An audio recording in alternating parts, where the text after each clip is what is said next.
Episode 20 की शुरुआत में हम सोनू और बोरा को अपनी मैरिज डिस्कस करते हुए देखते हैं। वो लोग कहते हैं कि शादी करने में तो बहुत मुसीबतें हैं, लेकिन फिर भी हम शादी करके ही मानेंगे। तेक और दोक्सोन भी अब छुप छुप कर मिलने लगे थे। इधर दोक्सोन और किम जोंग की फैमिली डिस्कशन कर रही थी, क्योंकि अभी वो लोग इस मोहल्ले से मूव आउट करने वाले थे। तो वो लोग डिसाइड कर रहे थे कि यहाँ से वो लोग कहाँ रहने के लिए जाएंगे। उसी दिन तेक और दोक्सोन का मूवी जाने का प्लान होता है। तेक मूवी हॉल पहले पहुंच जाता है, इसलिए सब लोग उसके पास फोटोज क्लिक करने के लिए आ रहे थे और उसका ऑटोग्राफ भी ले रहे थे। बाद में वो लोग मूवी देखते हैं। बॉन्ग और मानोरा भी मिलने का प्लान बनाते हैं। का भी प्लान होता है बोरा को मिलने का। वो लोग गली में बातें कर ही रहे थे कि तब तक तीनों औरतें उन्हें देख लेती है। एक दूसरे को देखते ही वो लोग सब इधर उधर भागने लगते हैं और सारे जेंट्स को भी पता चल जाता है। बट सब खुश होने के बजाय टेंशन में आ जाते हैं। बाद में हम देखते हैं कि प्रेसिडेंट की मीरान से डिस्कस कर रहे होते हैं कि आजकल सेम लास्ट नेम वाले भी शादी कर रहे हैं।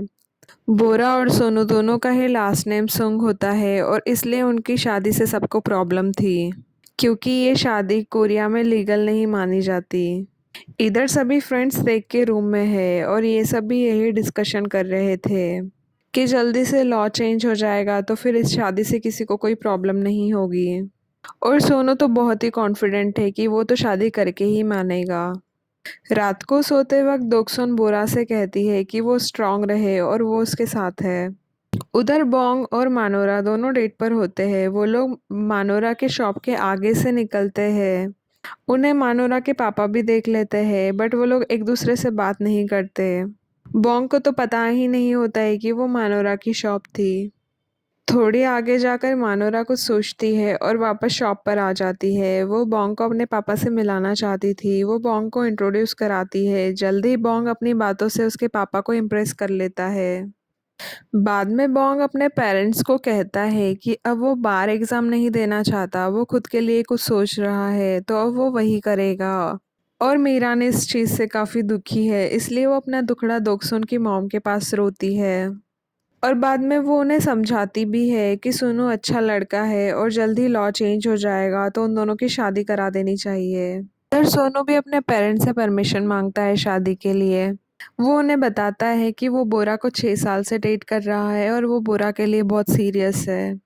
वो एक तरह से उन्हें अपना फैसला सुनाकर चला जाता है। उधर किम जोंग भी अपनी पोस्ट पर वापस जाने के लिए निकलता है, बट जब वो देखता है कि सोनू अकेले उदास परेशान ड्रिंक कर रहा है तो वो भी उसे ज्वाइन कर लेता है। वो दोनों बस चुपचाप ड्रिंक करते हैं। इधर तेक के पापा सोनू की मॉम को समझाते हैं कि वो सोनू के रिलेशन के लिए मान जाए। और उधर बोरा भी अपने पेरेंट्स को मनाती है। वो बोलती है कि जल्दी लॉ चेंज हो जाएगा, इसलिए वो लोग शादी के लिए मान जाए। सोनू की मॉम और बोरा की मॉम के बीच तो सब कुछ ऑकवर्ड हो जाता है, बट वो लोग बिना बात किए भी साथ में टाइम स्पेंड करते हैं और धीरे धीरे फिर से बात करना स्टार्ट करते हैं। सब लोग मीरान के घर पर साथ में खाना खाते हैं। उतने में ही नोल चिल्लाते हुए आता है कि तेके लव स्कैंडल की न्यूज़ छपी है न्यूज़पेपर में। और सब जब पूछते हैं कि उसके साथ लेडी कौन है, तो वो और कोई नहीं होती बल्कि दोक्सुन ही होती है। बट क्योंकि वो दोनों बहुत ही क्लोज फ्रेंड्स है, इसलिए पेरेंट्स इस बात को बिल्कुल इग्नोर कर देते हैं। नोल के बात पे तो किसी को भरोसा ही नहीं होता। उधर दोक्सुन तेक के पास आती है न्यूज़पेपर लेकर, बट तेक का मैच चल रहा होता है। बाद में जब तेक आता है तो वो मैच की वजह से बहुत थका हुआ था। दोक्सुन उसे समझाती है कि घर वालों को अभी उनके रिलेशनशिप के बारे में ना बताए, क्योंकि वो लोग ऑलरेडी बोरा और सोनू के बारे में सोचकर परेशान है। तो तेक उसे कहता है कि वो झूठ नहीं बोलना चाहता। तब वो कहती है कि वो लोग थोड़े टाइम के बाद में पेरेंट्स को बता सकते हैं, जब सिचुएशन थोड़ी अलग होगी। वो दोनों जब घर आते हैं और पेरेंट्स उनसे पूछते हैं, तब तेक कह देता है कि न्यूज़पेपर वाली खबर झूठी है। बाद में वो लोग ऐसे ही सीक्रेटली डेट करते हैं। 1995 में बोरा और सोनू की शादी फिक्स होती है। दोनों घरों में शादी की तैयारियां चलती रहती है। बोरा अपनी मॉम डैड को देखकर काफ़ी इमोशनल हो जाती है, क्योंकि अब वो ये घर छोड़कर चली जाएगी। बोरा अपने डैड को वेडिंग के लिए शूज़ गिफ्ट करती है। सोनू अपने स्टेप डैड को अपने वेडिंग का सबसे पहला इनविटेशन देता है। तब वो सोनू को समझाते हैं कि शादी के बाद में कैसे क्या रहना है, अपनी वाइफ को कैसे सपोर्ट करना है और वो अपनी माँ की चिंता ना करे। और जब तेग के पापा वो इनविटेशन खोलते हैं तो सोनू के पापा की जगह पर तेग के पापा का नाम लिखा होता है। वो अपना खुद का नाम देखकर काफ़ी इमोशनल हो जाते हैं। फिर वेडिंग डे आता है। सोनू तो बहुत ही खुश था, उसकी खुशी तो छिपी नहीं रही थी और बोरा काफ़ी सुंदर लग रही थी। दोक्सो नोटिस करती है कि उसके पापा के शूज़ जो एक्चुअली बोरा ने गिफ्ट किए थे वो काफ़ी लूज थे, तो दोक्सो उनमें नैपकिन्स डालकर उन्हें ठीक करती है। और बोरा भी अपने पापा के शूज़ में नैपकिन्स नोटिस कर लेती है, तो उसे बहुत ही बुरा लगता है। बाद में सेरेमनी कंप्लीट होती है और सब लोग ग्रुप फोटोज क्लिक करते हैं। दोक्सुन का तो रो रो कर बहुत ही बुरा हाल हो जाता है।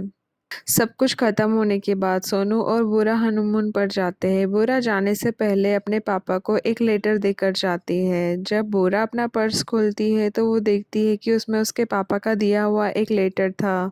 वो दोनों ज़्यादा बात तो नहीं करते थे, इसलिए वो लोग अपनी बातें लेटर में ही लिख देते हैं। वो दोनों एक दूसरे का लेटर पढ़ते हैं और काफ़ी इमोशनल हो जाते हैं। फिर से 2015 के दोगसोन तेक और बोरा को देखते हैं। बोरा अभी भी उतनी ही गुस्सैल है। दोगसोन और तेक बोंग की बातें करते हैं कि आजकल बोंग तेक से ज़्यादा फेमस है। उसका एक कुकिंग शो भी आता है टीवी पर।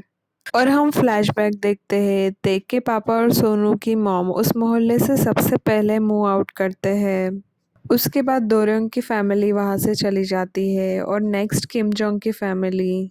सबसे लास्ट में दोक्सुन की फैमिली वहाँ से चली जाती है। अब वो मोहल्ला पूरी तरह से खाली हो गया था और ऐसे ही वो सब अपने मोहल्ले और अपने यूथ को गुड बाय बोलते हैं और इसी के साथ ये ड्रामा यही ख़त्म हो जाता है।